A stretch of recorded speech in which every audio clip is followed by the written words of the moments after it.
Thank you so much for doing this, Your Majesty. Morning, Freed. Good to see you. You spoke many years ago about the dangers of a Shiite crescent in the Middle East. It seems that that prediction has come true. How do you see what is happening in the Middle East, where the central dynamic now seems to be this Cold War between Saudi Arabia and Iran, stretching from Syria, Iraq, Lebanon, Qatar, everywhere? Well, I think maybe just to quantify what I said a while ago, the term that I use now is Iranian crescent, because I think the challenge that we've had is seeing religion used as a tool through politics. As the Hashemite kingdom of Jordan, what we cannot afford is an interreligious conflict that, the fault lines run from Beirut to Bombay. So there are issues that we're having in our part of the world with Iranian foreign policy that is affecting our region. I want to, again, as Jordanians, we believe that dialogue is the way to solve issues and not to exasperate the situations that lead to armed conflict. But obviously, we do see Iraq, we have our challenges in Syria and Lebanon, and Yemen is another example of where priorities from the Arab point of view of how to deal with Iran. Do you think that Iran is right now more aggressive? Is it in a period of pullback because it has certain internal difficulties? How should we read the current Iranian government and its policies? Well, I don't think there's been a major change in policies, because I think there are long-term strategic thinkers. So I think the foreign policy has been ongoing for a while. And as you've seen, the internal challenges are, I think, two separate stories and two separate narratives from their point of view. I caution the drums of war, because that's not going to be good for any of us. And I hope that through dialogue that we can come to an understanding. But there are major issues. For example, Jordan on the borders of Syria, dealing with groups that are supported by Iran. That is a problem for us, actually, right up to the borders. And again, we're concerned on the future of Lebanon. Lebanon has had tremendous suffering historically over the last several decades, and we don't want those dynamics to create more problems inside of Lebanon. So I'm hoping that common sense, is the name of the day. President Trump has said that he has made the last waiver on the Iran sanctions that he will make, which means there's a very distinct possibility that the United States will somehow withdraw from the Iran nuclear deal. He says that he wants the Europeans to toughen it up. The Europeans have already said publicly they have no intention of doing so. They think the deal is a good deal, and they believe Iran has abided by it. What happens if the United States unilaterally pulls out of the Iran nuclear deal? Well, I think maybe ask the president tomorrow. I think the Jordanian position is, we are fully supportive and have been since our existence of a nuclear-free zone for the Middle East, but for everybody. The potential of nuclear weapons in our region is a pretty scary thing. We understand the American position and that of the Europeans, and I know that the Europeans and the United States are still talking about this issue, and I hope that they come to some sort of common understanding. President Trump did something else that affects you. He announced that the United States would move its embassy to Jerusalem. How much does that complicate your life? It is a complication for Jordan, and we've had some very good exchanges with the president and with the administration over the past year. And our position was that, look, we understand that this is something that is important to the president. It was a campaign promise, but the subject of Jerusalem has to be part of a comprehensive solutions for Israelis and for Palestinians. The decision was taken, as you all know. It has created a backlash because it has frustrated the Palestinians, where they feel that there isn't an honest broker. I'd like to reserve judgment because we're still waiting for the Americans to come out with their plan. But tremendous sympathy to where the Palestinians are feeling.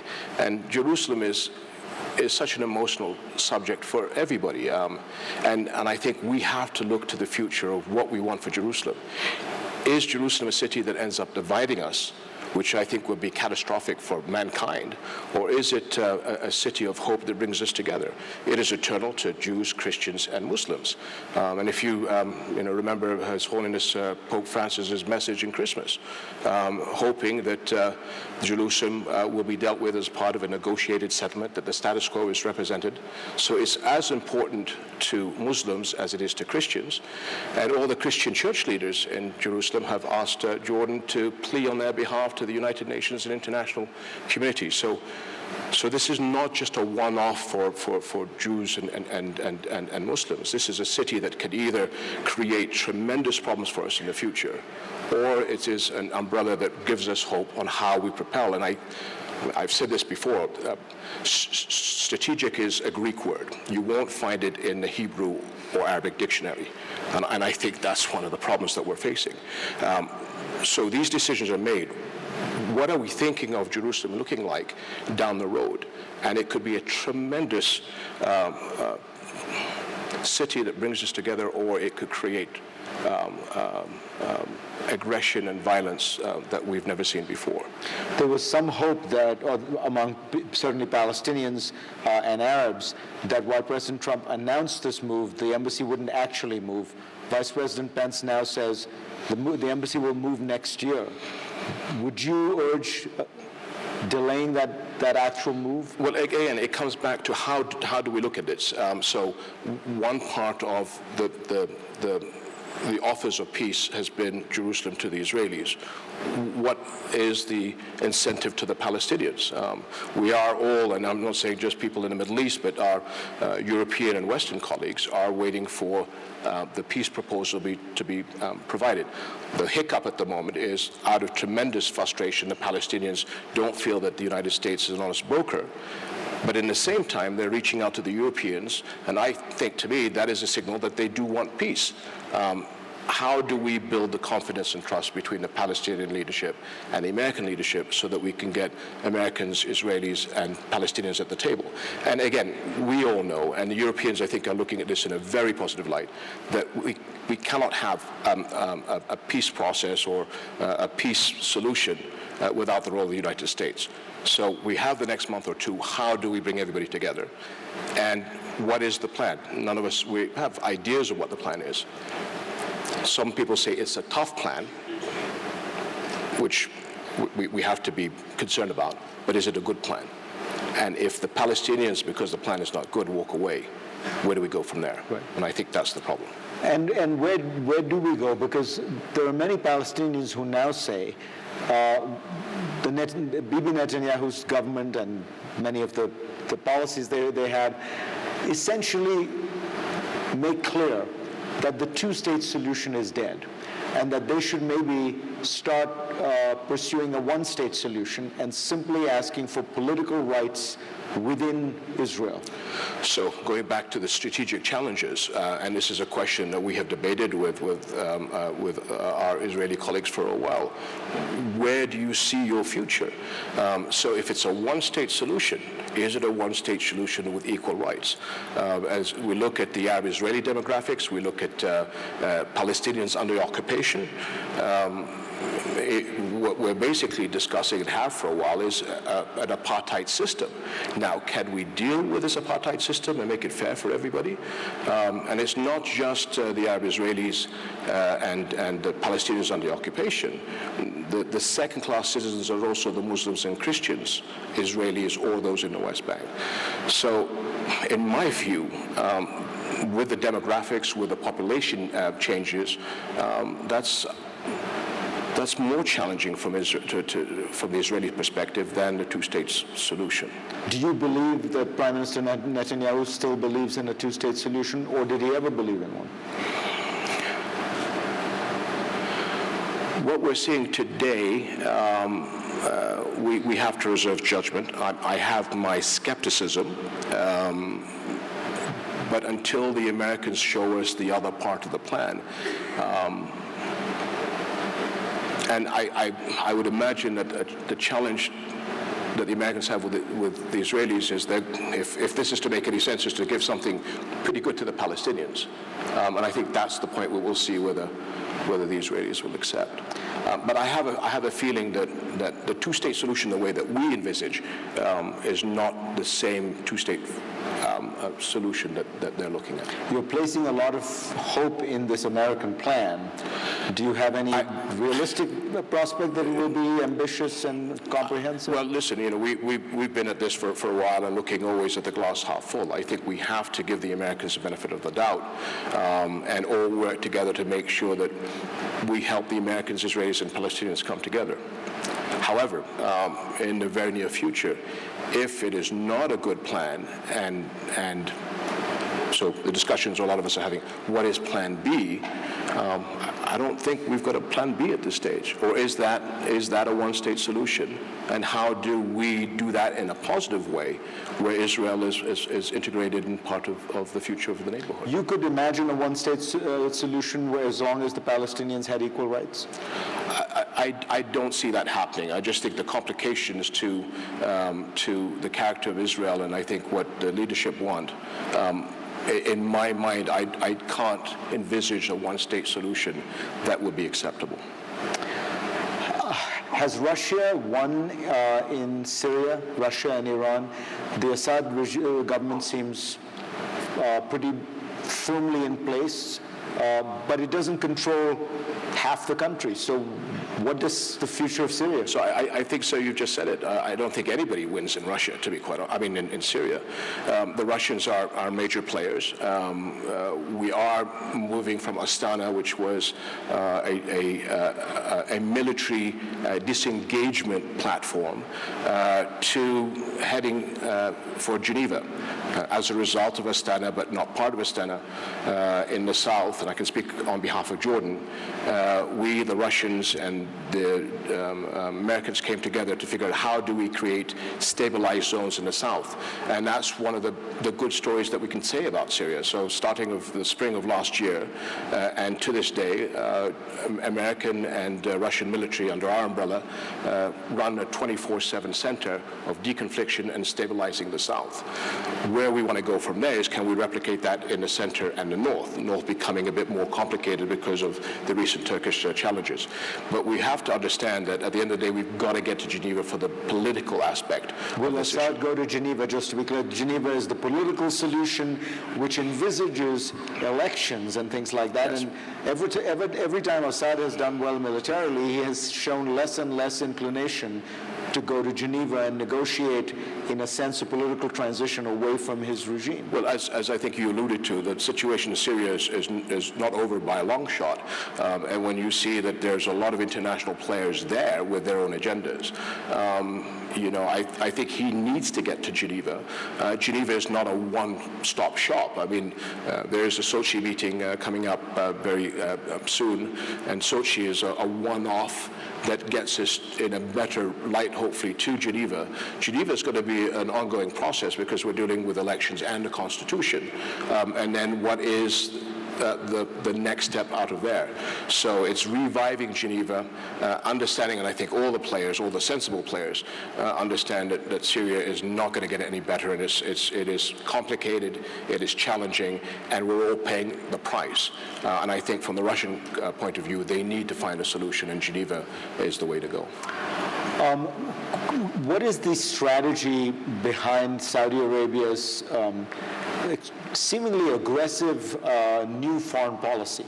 It is challenging Iran in Lebanon, in Syria, in Iraq, in Qatar, and of course in Yemen.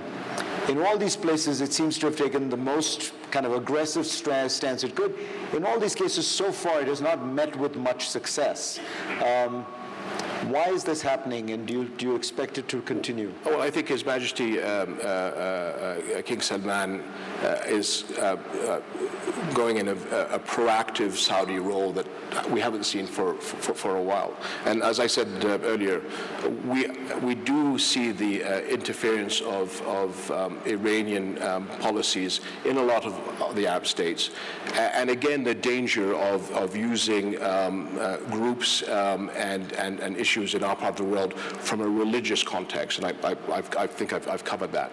So I think not only Saudi Arabia, but some of the Gulf countries have their concerns, having seen what they saw in, as you mentioned, Yemen, Iraq, Syria, and Lebanon, and the other parts of the world. So there is this tension between us, that there is politics being played in our region, which we like the Iranians to stop. And so I think the Saudi policy is to say, the red lines are here.